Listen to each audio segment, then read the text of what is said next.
ಮುಡಾ ಹಗರಣಕ್ಕೆ ಸಂಬಂಧಿಸಿದಂತೆ ಮುಡಾದ ಹಿಂದಿನ ಆಯುಕ್ತ ದಿನೇಶ್ ಕುಮಾರ್ ಇಡಿ ವಿಚಾರಣೆಗೆ ಹಾಜರಾಗಿದ್ದಾರೆ.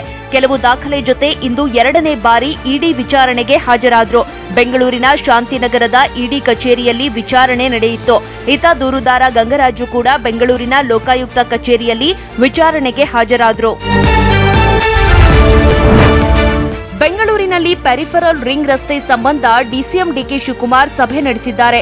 ಬಿಎಂಆರ್ಡಿಎ ಕಚೇರಿಯಲ್ಲಿ ನಡೆದ ಸಭೆಯಲ್ಲಿ ಬಿಡಿಎ ಅಧ್ಯಕ್ಷ ಎನ್ಎ ಹ್ಯಾರಿಸ್, ಶಾಸಕರಾದ ಎಸ್ಆರ್ ವಿಶ್ವನಾಥ್, ಶ್ರೀನಿವಾಸ್, ಬಿಎಂಐಸಿಪಿಎ ಅಧ್ಯಕ್ಷ ರಘುನಂದನ್ ರಾಮಣ್ಣ ಸೇರಿ ಹಲವು ಅಧಿಕಾರಿಗಳು ಹಾಜರಿದ್ದರು.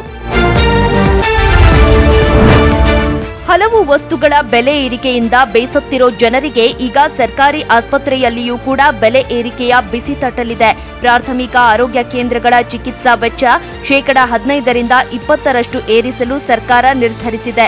ಆದರೆ ಗ್ಯಾರಂಟಿ ಯೋಜನೆಗಳಿಗೆ ಹಣ ಒದಗಿಸಲು ದರ ಪರಿಷ್ಕರಣೆ ಮಾಡ್ತಿಲ್ಲ ಅಂತ ಸಚಿವರು ಸ್ಪಷ್ಟನೆ ನೀಡಿದ್ದಾರೆ.